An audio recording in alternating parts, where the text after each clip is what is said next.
चलिए, तो आज हम लोग पढ़ते हैं जैव प्रक्रम का एक और लेक्चर। पिछले लेक्चर में हम लोगों ने पाचन तंत्र क्या होता है, पाचन क्या होता है, पाचन तंत्र को जाना था। सबसे पहली बात कि पाचन किसे कहते हैं, तो भोजन के जटिल अणुओं का सरल अणुओं में बदल जाना। जो कॉम्प्लेक्स फूड था आपका, कॉम्प्लेक्स फूड, वो कॉम्प्लेक्स फूड किस में बदल गया था, सिंपल फूड में। यानी कि भोजन का जो जटिल अणु था वो आपके सरल अणुओं में बदला था, बट उस चीज को बदलने का काम कौन कर रहे थे, एंजाइम कर रहे थे। तो भोजन के जटिल अणुओं का सरल अणुओं में परिवर्तन होना पाचन कहलाता है। पाचन में मदद कौन करते हैं, एंजाइम करते हैं। उसके बाद फिर हम लोग डायग्राम की भी मदद से पढ़े थे कि सबसे पहली बात कि जो पाचन शुरू होता है वो आपका किस अंग से शुरू होता है, तो आपका पाचन मुंह से ही शुरू हो जाता है। तो एक नंबर में आज हम लोग पढ़ेंगे मुंह के बारे में, ठीक है। मुंह, या तो इसे हम लोग क्या कहते हैं, मुख भी कहते हैं, अंग्रेजी नाम इसका क्या हो गया, माउथ। अब मैंने बता रखा था भाई कि इस मुंह में 3 हिस्सा होता है टोटल, पाचन तंत्र में टोटल 3 हिस्से भाग लेते हैं, जिसमें पहला तो आपका क्या हो गया, दांत हो गया एक नंबर पर, 2 नंबर पर आपका क्या हो गया, जीभ हो गया, और 3 नंबर पर हमारे मुंह में क्या होते हैं, लार होते हैं, सलाइवा। दांत अंग्रेजी में इसे क्या कह देंगे, टंग। जीभ और सॉरी, इसे हम लोग क्या कहेंगे, टीथ। जीभ, जीभ को हम लोग क्या कह देंगे, टंग कहेंगे अंग्रेजी में। लार को क्या कहेंगे भाई, सलाइवा कहेंगे। ये 3 चीज। तो एक नंबर में अभी हम लोग पहला का ये नंबर हम लोग पढ़ते हैं दांत। तो सबसे पहली बात कि यदि कोई व्यक्ति दांत के बारे में अध्ययन करता है, ठीक है, जिसे होता है ना, पढ़ाई अलग अलग प्रकार का होता है। अब जैसे कि आपका हृदय में, आपके हार्ट में प्रॉब्लम है और आप जाइएगा पेट वाले डॉक्टर के पास, तो क्या वो इलाज कर पाएगा क्या, बिल्कुल भी नहीं इलाज कर पाएगा। आपके हार्ट में प्रॉब्लम है, आप जाओगे हड्डी वाले डॉक्टर के पास, तो वो इलाज कर पाएगा क्या, बिल्कुल भी नहीं इलाज कर पाएगा। तो उन चीज़ों का एक अलग बायोलॉजी में ब्रांच बटा होता है। तो अगर कोई दांत के बारे में स्टडी करता है तो उस स्टडी को हम लोग कहते हैं डेंटोलॉजी, डेंटोलॉजी कहेंगे, ठीक है। और दांत के डॉक्टर को, जो डॉक्टर है, इसके जो डॉक्टर होंगे उस डॉक्टर को हम लोग कहते हैं डेंटिस्ट, ठीक है। यदि किसी के दांत में प्रॉब्लम होता है तो हम लोग क्या कहते हैं कि तुम एक काम करो, डेंटिस्ट के पास में दिखाओ, वो आपका अच्छे से इलाज कर देगा कि कहाँ क्या प्रॉब्लम है। तो दांत का यदि कोई व्यक्ति स्टडी करता है तो क्या कहलाता है, उस स्टडी को, उस अध्ययन को हम लोग कहते हैं डेंटोलॉजी, और उसके डॉक्टर को हम लोग क्या कह देते हैं, डेंटिस्ट कह देते हैं। उसके बाद फिर आते हैं कि हमारे मुंह में कुल कितने दांत होते हैं, तो कुल दांतों की संख्या कितनी होती है, 32 होती है। कुल दांतों की संख्या 32। अब ये दांत को ना भाई 4 भागों में बांटा गया, 1 2 3 और एक चौथा। तो पहला तो हो गया आपका कृंतक, पहला क्या हो गया, कृंतक। दूसरा का नाम हो गया रदनक। तीसरा हो गया आपका अग्रचवर्णक, अग्रचवर्णक। और चौथा हो गया आपका चवर्णक। तो दांत को कितने हिस्सों में बांटा गया है, टोटल 4 हिस्सों में बांटा गया है, कृंतक, रदनक, अग्रचवर्णक, चवर्णक। दांतों का अध्ययन क्या कहलाता है, डेंटोलॉजी। दांत के जो डॉक्टर रहेंगे उसे डेंटिस्ट कहेंगे। कुल दांतों की संख्या कितनी होती है हमारे मुंह में, 32 होती है। ये 4 भागों में बांटा गया है, जिसमें से समझिए। अब जो एक बात ये देखिए कि दांत जो है ना हमारा मुंह, ये 2 हिस्सों में बटा हुआ भाई। एक तो हो गया यहाँ से ऊपर वाला हिस्सा और एक हो गया नीचे वाला हिस्सा। यानी कि हम लोग बोल सकते हैं कि ऊपरी जबड़ा और ये नीचे वाला हिस्सा क्या होगा, निचला जबड़ा। ऊपरी जबड़ा और निचले जबड़ा 2 भागों में बटा हुआ है। अब यहाँ पर कृंतक का संख्या जो होता है टोटल हो गया यहाँ पर 8। टोटल यहाँ पर लिखते हैं हम लोग टोटल। टोटल कितना हो गया भाई, 8। जिसमें से 4 क्या रहेगा, 4 ऊपर रहेगा एंड 4 क्या रहेगा आपका नीचे।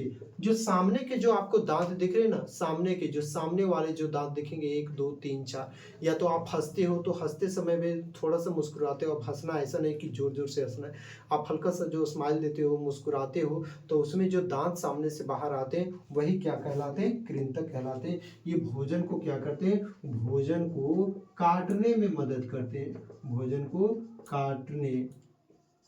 काटने में मदद करते हैं। यानी कि जैसे कि आप समझिए, हम लोग कोई फल वगैरह खाते हैं कि नहीं, जैसे सेब आप खा रहे हो, कुछ आम वगैरह खा रहे हो, तो उन सब चीज़ों को क्या करते हैं, ऐसे हम लोग काट करके खाते हैं। तो जो सामने के जो 4 दांत दिख रहे हैं, 4 ऊपर के, 1 2 3 4 और 4 नीचे के, जो भोजन को काटने में मदद करते हैं, उसे हम लोग कौन सा दांत कहते हैं, कृंतक दांत कहते हैं, जो कि 4 ऊपर 4 नीचे में होते हैं। इसे स्माइली टीथ भी कहा जाता है, हंसने वाले दांत भी कहा जाता है। आगे आया रदनक। ये रदनक का संख्या कितना होता है, तो टोटल कितना होता है, ये 4। 4 में से क्या रहेगा, 2 ऊपर रहेंगे, 2 दांत क्या रहेंगे ऊपर, और 2 दांत क्या रहेंगे, 2 दांत नीचे की ओर रहेंगे। ये भोजन को किस में मदद करते हैं, तो भोजन को चीरने में मदद करते हैं। ये भोजन को चीरने में, जैसे कि हम लोग कभी गन्ना वगैरह खाते हैं ना, जिसको हम लोग अपनी और लैंग्वेज में कहते हैं कतारी। तो गन्ना खाते हैं तो उसको क्या करते हैं हम लोग, चीरते हैं, यहाँ से भी चीरते हैं। तो जो इधर के जो चौथा नंबर के बाद जो 5वां नंबर में इधर का दांत आता है, इधर का जो 5वां नंबर आया दांत, फिर यहाँ से नीचे का 5वां, यहाँ से नीचे का 5वां जो नंबर का आता है, वही आपका क्या कहलाता है, रदनक कहलाता है, जो कि भोजन को चीरने में मदद करता है।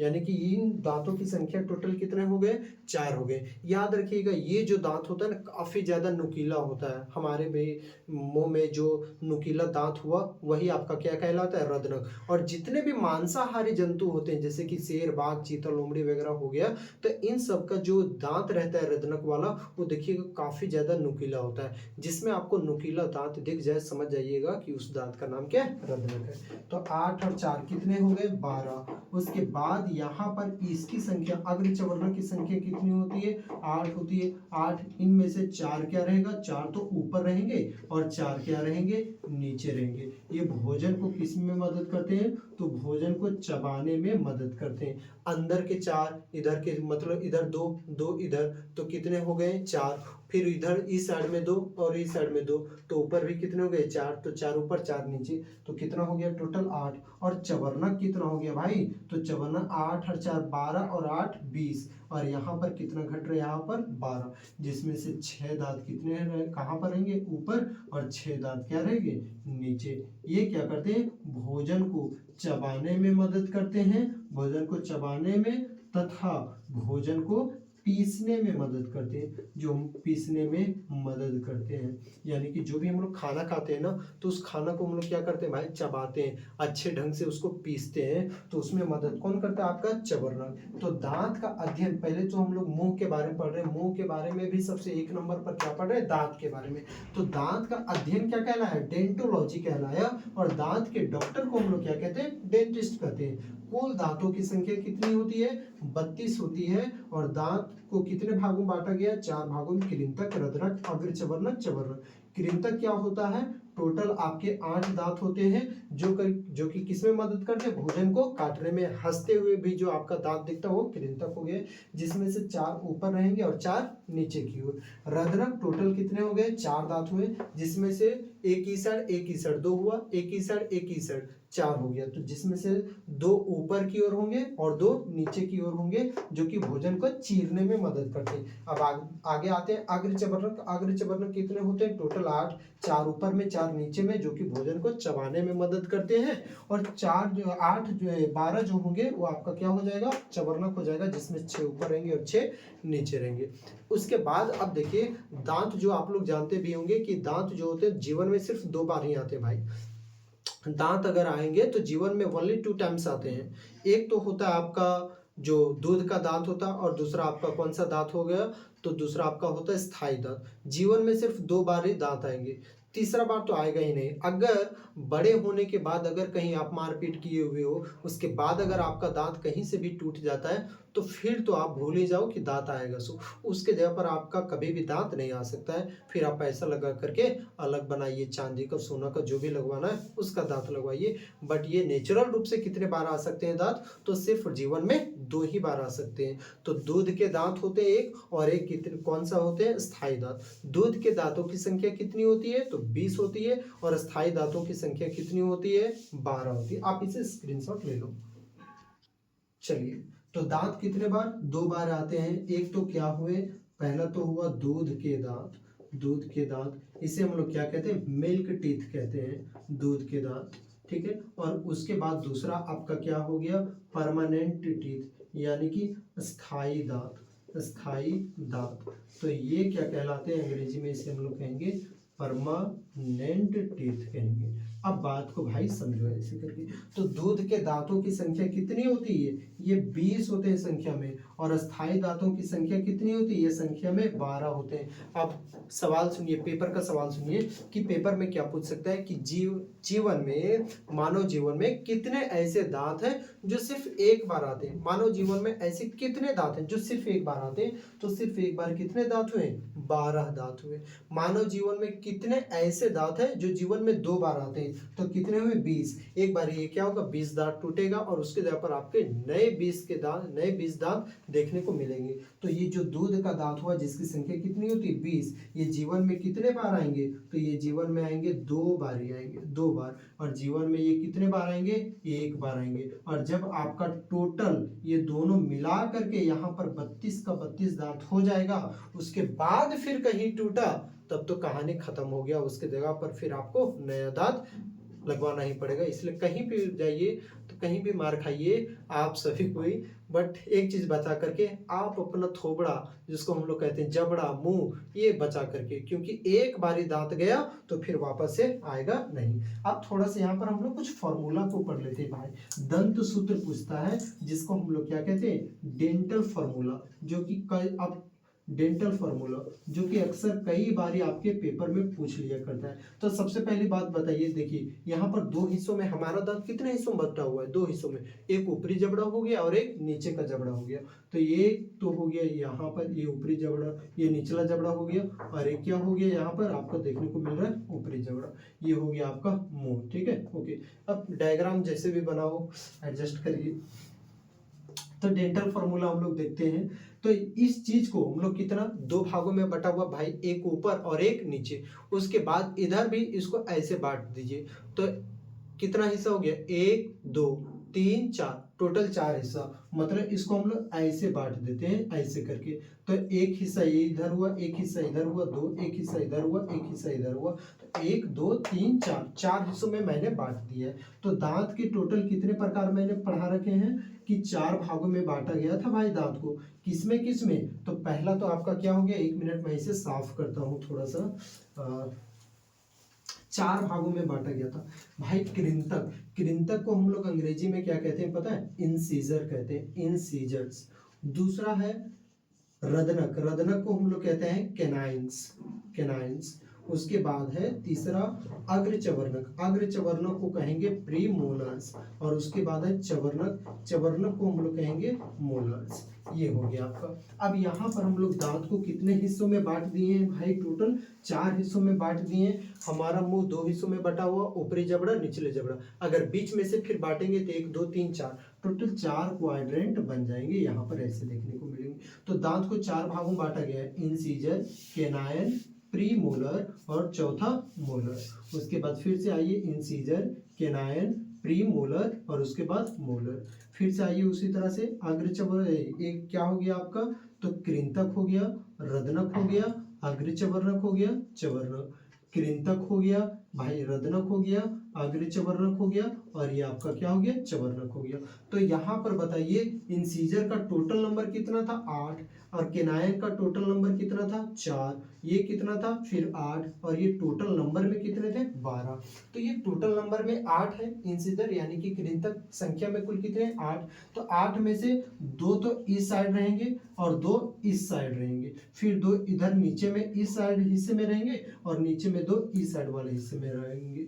तो कृंतक कितना, 2 2 4 2 6 और 2 8 हो गए। उसके बाद केनाइंस आते हैं, यानी कि रदनक में आते हैं। तो रदनक के दांतों की संख्या कितनी होती है, 4। तो 4 में से एक इसमें आएगा भाई, एक इस ओर, तो ऊपर में कितना हो गया, 1 और 1 2, फिर नीचे में यहाँ पर 1 और यहाँ पर 1, तो 1 और 1 2, 2 यहाँ पर और 2 ऊपर साइड में, कितने होंगे टोटल, 4। ये भी कंप्लीट, ये भी कंप्लीट। फिर उसी तरह से प्रीमोलर में आइए, यानी कि अगर चवर्णक में तो 2 और 2 इधर, तो ऊपर वाले हिस्से में कितना हो गया, 4, और नीचे वाले भी हिस्से में कितना हो गया, 4। तो 4 और 4 कितने हो गए, 8 देखने को मिल गए। अब 12 है, तो यहाँ पर 3, इधर भी 3, 3 और 3 6 ऊपर की ओर और 6 नीचे की ओर। तो इसका डेंटल फॉर्मूला क्या बन गया, ये एडल्ट लोगों का हुआ, एडल्ट लोग, एडल्ट यानी कि वयस्क लोगों का। अब वयस्क का दंत सूत्र का क्या होता है, दंत सूत्र क्या होता है, तो क्या हो गया 2 1 2 3, 2 1 2 3, ऊपर में भी 2 1 2 3 है और नीचे में भी क्या आपका 2 1 2 3, 2 1 2 3 और यहाँ पर नीचे में भी 2 1 2 3, तो 2 1 2 3 बटे 2 1 2 3 और यहाँ पर कितना, ये टोटल 2 है ना, तो कितना से मल्टीप्लाई कर दूंगा मैं, 2 से मल्टीप्लाई कर दूंगा। अब यहाँ पर आपको मैथ्स का दिमाग लगाने की जरूरत नहीं कि सर ये कट गया भाई, एक बचा, एक 1 इंटू 2 2 हो गया आंसर। मैथ का दिमाग नहीं लगाना है। ये हो गया आपका कृंतक, रदनक, अग्रचवर्णक, चवर्णक, कृंतक, रदनक, अग्रचवर्णक, चवर्णक। तो यहाँ पर जरा सा देखिए 2 और 2 कितने हो गए, 4 हो गए। 4 को 2 से मल्टीप्लाई कर दीजिए तो मतलब कृंतक कितने निकल गए, 8। एक और एक कितने हो गए, 2 हो गए। 2 को 2 से मल्टीप्लाई कर दीजिए, निकल गए 4। तो रदनक की संख्या 4 और 2 कितने हो गए, 4। 4 को 2 से मल्टीप्लाई कर दो भाई, 8 निकल जाएगा, यानी कि अग्रचवर्णक का संख्या 8। 3 और 3 6, 6 को 2 से मल्टीप्लाई कर दो, कितना हो गया 12। तो ये आपका निकल गया इस प्रकार से। तो वयस्क लोगों का दंत सूत्र क्या होता है, डेंटल फॉर्मूला क्या होता है 2 1 2 3। बट जो बच्चे होते हैं उन लोगों का जो डेंटल फॉर्मूला होता है, बच्चों का जो डेंटल फॉर्मूला होता है, डेंटल फॉर्मूला फॉर चाइल्ड, यानी कि ये बच्चों के लिए है। ये तो वयस्क लोगों का डेंटल फॉर्मूला था 2 1 2 3 बटा 2 1 2 3 मल्टीपल 2।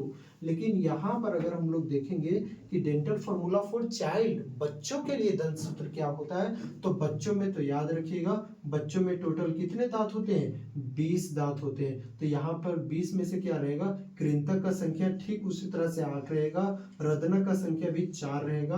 बच्चों में याद रखिएगा जो प्री मोलर होते हैं यानी कि अग्रचवर्णक होते हैं, अग्रचवर्णक का संख्या कितना होता है, 0 होता है, 0। अब यहाँ पर सुनिए, बच्चों में कौन से दांत के प्रकार अनुपस्थित होते हैं यानी कि नहीं होते हैं, तो कृंतक, रदनक, अग्रचवर्णक या फिर चवर्णक। तो कौन सा दांत नहीं होता है, अग्रचवर्णक नहीं होता है, और चवर्णक भी होता है सो पूरा नहीं होता है। ये संख्या में कितने होते हैं, 8 ही होते हैं। 8 और 4 12 और 8 कितने हो गए, 20। तो इसके लिए हम लोग डेंटल फॉर्मूला लगाएंगे। ये बच्चों के लिए मैं यहाँ पर लिख दे रहा हूँ। तो यहाँ पर 8 है, यानी कि 2 यहाँ पर, 2 यहाँ पर, फिर उसी तरह से 2 यहाँ पर और 2 यहाँ पर देखने को मिल जाएगा। 2 और 2 4, 2 6 और 2 8। उसके बाद 4 है भाई, तो 1 1 इधर, तो ऊपर ऊपरी जबड़ा में 2 और निचला जबड़ा में भी 2। इसका 0 है तो यहाँ पर 0 0 0 0 हो जाएगा। और यहाँ पर 8 है तो यानी कि इधर 2 इधर 2, यहाँ पर भी 2 यहाँ पर भी 2। तो बच्चों का क्या निकल गया, दंत सूत्र 2102 बटे 2102 मल्टीपल क्या हो गया 2। ये दोनों का डेंटल फॉर्मूला हो गया। ये आपका दंत सूत्र बच्चों के लिए हुआ, ये दंत सूत्र वयस्क लोगों के लिए हुआ। आप इसे स्क्रीनशॉट ले लो। चलिए, तो अब हम लोग पढ़ते हैं जीभ के बारे में दूसरा नंबर पर, जो कि टंग अंग्रेजी में इसे हम लोग कहते हैं। तो सबसे पहले जीभ आपका क्या है, एक प्रकार का संवेदी अंग है भाई। संवेदी अंग, इसको अंग्रेजी में हम लोग क्या कहते हैं, सेंसरी ऑर्गन। अब सेंसरी ऑर्गन तो आपको पता ही होगा ना कि टोटल कितने होते हैं, 5 होते हैं जी। उन 5 में से आपका एक तो क्या हो गया, आपका जीभ हो गया। अब देखिएगा जीभ को गौर से, आप अपने जीभ को, टंग को गौर से देखिएगा कि उस जीभ में बहुत छोटे छोटे छोटे छोटे इस तरह करके बर्ड्स पाए जाते हैं। बर्ड्स जिसको हम लोग क्या कहते हैं, कलिकाएं कहते हैं, ठीक है। अगर ये कलिकाएं ना हो तो हम लोगों को क्या सामान, मीठा खा रहे हैं, क्या खट्टा खा रहे हैं, क्या कड़वा खा रहे हैं, ये कुछ भी पता नहीं लग पाएगा। तो ये जो स्वाद, ये जो कलिकाएं होती है इन्हें हम लोग क्या कहते हैं, स्वाद कलिकाएं होती है ये। और जो हमें क्या बताती है कि जो आप खाना खा रहे हो उस खाने का टेस्ट कैसा है, स्वीट टेस्ट है, सॉर टेस्ट है, सॉल्टी टेस्ट है, किस प्रकार का टेस्ट है। तो ये टेस्ट के बारे में क्या कौन बताता है, ये बताता है आपका जीभ का जो छोटा छोटा सा बर्ड्स दिख रहा है, कलिकाएं दिख रही होती है ये। तो इसका काम बहुत ज्यादा महत्वपूर्ण होता है। ये क्या बताती है, ये कलिकाएं जो होती है आपको स्वाद के बारे में बताती है। अब यहाँ पर देखिए, लड़कों में स्वाद की जो कलिकाएं होती है, लड़कों में कितना होता है, तो लगभग 1500 से 2000 के बीच होता है। आप गैस करो कि सबसे ज्यादा टेस्ट कौन कर सकते हैं, लड़के या फिर लड़कियां, कौन है जो कि सबसे ज्यादा भोजन को टेस्ट कर सकते हैं। तो आपका क्या हो गया, लड़कियां टेस्ट कर सकती है, क्योंकि लड़कियों में इसी कारण से वो सब झगड़ा भी काफी ज्यादा करती है।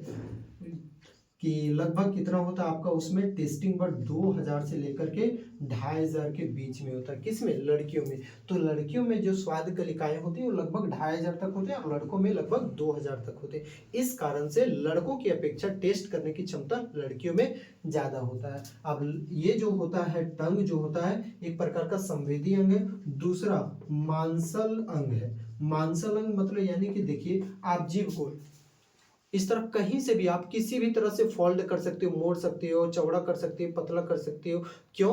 क्योंकि जीभ में कोई भी प्रकार का हड्डी नहीं पाया जाता, उसमें सिर्फ और सिर्फ आपका क्या पाया जाता है? मांस पाया जाता है। आप देखिए थोड़ा सा हम लोग और जानकारी ले लेते हैं। जो जीभ का आगे वाला हिस्सा है, जो सामने का यहाँ पर ये जो हिस्सा है वो किसका टेस्ट करवाता है? स्वीट का टेस्ट करवाता है। स्वीट स्वीट की यानी कि मीठापन का टेस्ट करवाता है। जबकि ये जो किनारे वाले जो हिस्से होते हैं ये आपके सॉल्टी टेस्ट करवाते हैं। सॉल्टी, सॉल्टी का मतलब क्या हुआ?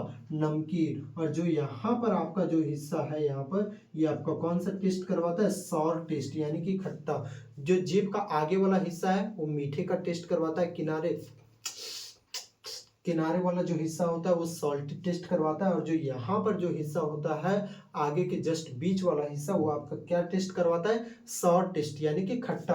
और कभी कभी ऐसा भी होता है ना कि जिसको खाने से आपके आंख में आंसू आ जाते हैं, जैसे कि आप लहसुन वगैरह खा लो, आदि वगैरह खा लो, तो कुछ अजीब टेस्ट लगता है उसका, कुछ हमें ढंग से पता ही नहीं चल पाता है। तो जो सबसे बीटर टेस्ट हम लोग बोल सकते हैं एक प्रकार से कड़वा टेस्ट, वो जीभ के कहाँ पर रहता है? सबसे लास्ट वाले हिस्से में रहता है। अब हम लोग पढ़ेंगे मेन टॉपिक जो कि आपका है लार। लार यानी कि क्या हो गया? अंग्रेजी में इसे कहते हैं सलाइवा।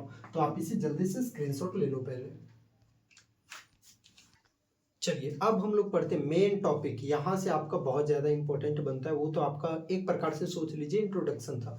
यहाँ से आपका पेपर में कंफर्म में सवाल आएगा। लार, लार को अंग्रेजी में हम लोग क्या कहते हैं? सलाइवा। अरे भाई लार कुछ नहीं, जो मुंह में जो आपका लिक्विड पाया जा रहा है ना उसे हम लोग क्या कहते हैं? लार। और एक दिन में लगभग पर डे आपका जो लार प्रोड्यूस होता है, एक दिन में लगभग 1 से 1.5 लीटर तक आपका प्रोड्यूस होता है। 1 से 1.5 लीटर तक पर डे प्रोड्यूस होता है क्या? लार। इसलिए बहुत कोई नहीं बोलता है, मजाक मजाक में बोलता है कि इसको देख करके क्या टपका रहा है? लार टपका रहा है। तो लार को ऐसे ही टपकाना नहीं है, क्योंकि आपका वैसे तो कितना बन रहा है? 1 से 1.5 लीटर पर डे बनता है आपका लार। इसका पीएच मान कई बार एग्जाम में पूछ लेता है कि इसका पीएच वैल्यू बताइए। इसका पीएच मान कितना होता है? तो 6 से याद रखिएगा 6.5 के बीच में होता है। किसका पीएच मान? लार का पीएच मान 6 से लेकर के 6.5 के बीच में होता है। उसके बाद यहाँ पर आपका कंपोजिशन क्या क्या पाया जाता है लार में? लार के भीतर में क्या क्या पाया जाता है? तो सबसे पहली बात देखिएगा पानी टाइप में निकलता है ना, तो आपका क्या हो गया? पानी हो गया। दूसरा आप देखो क्या हमारा लार पूरा प्योर पानी टाइप में निकलता है क्या? नहीं, देखिएगा थोड़ा सा चिपचिपा टाइप में निकलता है। जो लार होता है वो आपका क्या होता है? चिपचिपा होता है। चिपचिपा क्यों होता है? ड्यू टू श्लेष्मा, म्यूकस के कारण। इस श्लेष्मा क्या करता है? उस लार को किस में बदल देता है? चिपचिपा पदार्थ बना देता है। तो यहाँ पर मैं लिख दे रहा हूँ चिपचिपा पदार्थ बनाना। तो चिपचिपा पदार्थ बनाने का काम कौन करता है? आपका श्लेष्मा करता है। और साथ में हमारे लार में ना कुछ खनिज भी लवण भी पाए जाते हैं। जैसे कि सर खनिज लवण क्या पाए जाते हैं? जैसे पोटेशियम आयन हो गए, सोडियम आयन हो गया, क्लोरीन आयन हो गया, एटसेट्रा। तो ये सब चीजें पाई जाती है। तो लार पर डे 1 से 1.5 लीटर प्रोड्यूस होता है। लार का पीएच मान 6 से 6.5 के बीच में होता है। लार में क्या क्या पाया जाता है? पानी पाया जाता है। उसके बाद श्लेष्मा पाया जाता है। इस श्लेष्मा का क्या काम है? लार को चिपचिपा बनाना। उसके बाद कुछ खनिज लवण पाए जाते हैं, जैसे कि क्या हो गए आपके? पोटेशियम आयन हो गया, सोडियम आयन हो गया, क्लोरीन आयन, ये सब वगैरह वगैरह हो गए। अब मेन चीज यहाँ पर सुनिए कि लार में हमारे जो लार में एंजाइम। अब यहाँ पर एंजाइम का कहानी हो जाता है भाई, शुरू हो जाता है। देखिए भोजन हम लोग 3 एनर्जी गिविंग फूड कौन है? ऊर्जादायक भोजन कौन कौन है? तो 3 प्रकार के ऊर्जादायक भोजन है। कौन कौन हो गया? पहला तो हो गया आपका कार्बोहाइड्रेट्स, दूसरा क्या हो गया आपका? प्रोटीन हो गया भाई, और तीसरा क्या हो गया? वसा। इन तीनों चीज से ही क्या मिलता है? ऊर्जा। क्यों? क्योंकि इनका हमारे शरीर में पाचन होता है, इस कारण से इन तीनों से हमें क्या मिलती है? ऊर्जा मिलती है। जबकि आप विटामिन ले रहे हो, बहुत सारे विटामिन, मल्टी विटामिन ले रहे हो, बहुत सारे विटामिन ले रहे हो, लेकिन उसके लेने से क्या आपके शरीर को ऊर्जा मिलेगी? क्या नहीं मिलेगी। अब बहुत ज्यादा पानी पी ले रहे हो, क्या ऊर्जा मिलेगी? क्या नहीं मिलेगी। तो ऊर्जा किससे मिलेगी? कार्बोहाइड्रेट, प्रोटीन, वसा। आप 3 चीज खाए हुए हो, कार्बोहाइड्रेट, प्रोटीन, वसा, दाल चावल सब्जी आप समझ लो कि कार्बोहाइड्रेट, प्रोटीन, वसा वगैरह आप खाए हुए तो इन तीनों से ऊर्जा मिलती है, तो इन तीनों का पाचन भी तो होना जरूरी है, तभी तो ऊर्जा मिल पाएगी ना। तो इन तीनों में से हमारा देखिए सबसे पहली बात तो याद रखिएगा, लार में दो प्रकार के एंजाइम पाए जाते हैं। कौन कौन सा एंजाइम हो गया, तो एक होता है लाइसोजाइम एंजाइम, एक हुआ आपका क्या लाइसोजाइम, और दूसरा हो गया आपका टाइलिन एंजाइम। टाइलिन या तो इसी को हम लोग कहते हैं लारिये अमाइलेज एंजाइम, लारिये एमाइलेज, लारिये अमाइलेज एंजाइम। तो दो प्रकार के एंजाइम पाए गए किसके भीतर में, लार के भीतर में। लाइसोजाइम बोल रहे हैं, नॉट लाइसोसोम, इट्स लाइसोजाइम। तो लाइसोजाइम और दूसरा क्या हुआ टाइलिन एंजाइम। अब भाई लाइसोजाइम एंजाइम क्या करता है, कई बार ऐसा होता है ना कि हम लोग बिना हाथ मुंह धोए हुए खाना खा लेते हैं, या तो हम लोग जैसे कि मान लीजिए सेब लिए हुए, आम लिए हुए, तो उस आम को उस सेब को धोए नहीं और बिना धोए हुए उसको खा लिए, तो उसके ऊपर में कुछ छोटे छोटे क्या होते हैं, जीवाणु मौजूद होते हैं। आप बिना धोए हुए खा रहे हो तो आपके हाथों में भी बहुत सारे बैक्टीरियाज होंगे, है ना। उसके बाद फिर आप जो फ्रूट्स लिए हुए, जो सब्जी वगैरह खा रहे हो उसको बिना धोए हुए खा लिए हो, तो उसमें भी बहुत सारे बैक्टीरियाज मौजूद होंगे। तो उन बैक्टीरियाज को भाई आप जैसे ही निगल लोगे तो आपके शरीर के लिए तो हानिकारक होंगे ही ना। तो उन बैक्टीरियाज को मारना है, तो उन बैक्टीरियाज, उन जीवाणुओं को मारने का काम कौन करते हैं, लाइसोजाइम। तो लाइसोजाइम क्या करते हैं, जीवाणुओं को मारते हैं, जीवाणुओं को मारना। कौन से जीवाणुओं को मारना, जो कि शरीर के लिए हानिकारक है। भोजन में जो भी है, भोजन में उपस्थित जो भी जीवाणु होते हैं उन जीवाणुओं को मारने का काम कौन करती है, लाइसोजाइम। तो लार में दो प्रकार के एंजाइम, लाइसोजाइम, टाइलिन। ये लाइसोजाइम का क्या काम हुआ, तो भोजन में जो भी उपस्थित जीवाणु है ना उनको मारती है। दूसरा आपका क्या हुआ यहाँ पर, टाइलिन। अब टाइलिन का यहाँ पर सवाल सुनिएगा, टाइलिन से आपका सवाल बन सकता है कि आप जो कार्बोहाइड्रेट लिए हो, प्रोटीन लिए और वसा, तो इस कार्बोहाइड्रेट, क्योंकि कार्बोहाइड्रेट जो होता है भोजन का जटिल अणु है, कार्बोहाइड्रेट भोजन का जटिल अणु है, तो इस कार्बोहाइड्रेट का क्या करवाता है, ये आंशिक पाचन करवाता है, आंशिक पाचन करवाता है। और ये आंशिक पाचन कौन करवा रहा है, कौन सा एंजाइम, टाइलिन एंजाइम करवाता है, टाइलिन एंजाइम। और इस कार्बोहाइड्रेट का आंशिक पाचन करवा करके कार्बोहाइड्रेट को किस में तोड़ देता है, याद रखिएगा माल्टोज में तोड़ देता है। कार्बोहाइड्रेट हो गया भोजन का जटिल अणु हुआ, ये जटिल अणु, तो उस कार्बोहाइड्रेट का सबसे सरलतम अणु क्या होता है, आपका ग्लूकोज हो गया। तो अभी ग्लूकोज में नहीं बदला हुआ है, ये कार्बोहाइड्रेट किस में बदल गया, माल्टोज में बदला हुआ है। तो कार्बोहाइड्रेट का क्या माल्टोज जो हुआ वो पूर्ण पाचन हुआ क्या, नहीं, अभी आधा हुआ है, तो यानी कि हम लोग क्या कहेंगे, आंशिक पाचन कहेंगे। तो ये टाइलिन एंजाइम क्या करता है, तो उसे हम लोग कहेंगे कार्बोहाइड्रेट, कार्बोहाइड्रेट्स का आंशिक पाचन करने का काम करता है, कार्बोहाइड्रेट का आंशिक पाचन करता है। आप इसे अच्छे से डेफिनेशन में लिख लोगे, ओके, ये काम आपका है। लार में कितने प्रकार के, दो प्रकार के एंजाइम, लाइसोजाइम। लाइसोजाइम क्या करता है, भोजन में जो भी उपस्थित जीवाणु होते हैं, बैक्टीरियाज होते हैं, उन बैक्टीरियाज को मारने का काम करते हैं, to kill the micro organism. ठीक, उसके बाद है टाइलिन एंजाइम, या तो इसी का नाम है लारिये एमाइलेज एंजाइम। इस लारिये एमाइलेज एंजाइम या तो टाइलिन एंजाइम क्या करता है, तो कार्बोहाइड्रेट का आंशिक पाचन करता है। किसमें आंशिक पाचन करता है, तो भाई जो भी आपका कार्बोहाइड्रेट है ना, तो इस कार्बोहाइड्रेट को किसमें तोड़ देगा, माल्टोज में तोड़ देगा। अब पेपर का सवाल सुनो, मेरा नहीं, पेपर का सवाल सुनिए कि कार्बोहाइड्रेट का आंशिक पाचन कौन करता है, तो कार्बोहाइड्रेट का आंशिक पाचन लारिये एंजाइम, लारिये एमाइलेज एंजाइम करता है, या तो हम लोग क्या बोल सकते हैं, टाइलिन एंजाइम करता है। कार्बोहाइड्रेट का आंशिक पाचन, उसके बाद दूसरा क्वेश्चन, कार्बोहाइड्रेट का आंशिक पाचन किस रूप में होता है, माल्टोज के रूप में होता है। उसके बाद फिर अब यहाँ पर तो आपका ये काम हो गया, लार के बारे में पढ़ लिए हम लोग जितना भी जो भी पढ़ना था। उसके बाद सुनिए भोजन, यहाँ पर से ये आपका मुंह वाला हिस्सा हो गया, ये कुछ इस प्रकार से। उसके बाद भोजन किस में जाता है आपका, इसमें आता है जिसको हम लोग कहते हैं ग्रसिका। तो ग्रसिका मैं लिखवा देता हूँ, ग्रसिका एक पाचन तंत्र का एक ऐसा अंग है, याद रखिएगा, ग्रसिका पाचन तंत्र का ऐसा अंग है जहां पर भोजन का पाचन बिल्कुल भी नहीं होता है। इसमें क्या होता है, ग्रसिका भोजन को पेरिस्टालसिस मूवमेंट के द्वारा, क्रमांकुंचन विधि के द्वारा, वो जो भी भोजन आप खाए ना उस भोजन को सीधा पेट में भेज देता है। यहाँ पर कुछ इस प्रकार से यहाँ पर अमाशय में भेज देता है पेट में।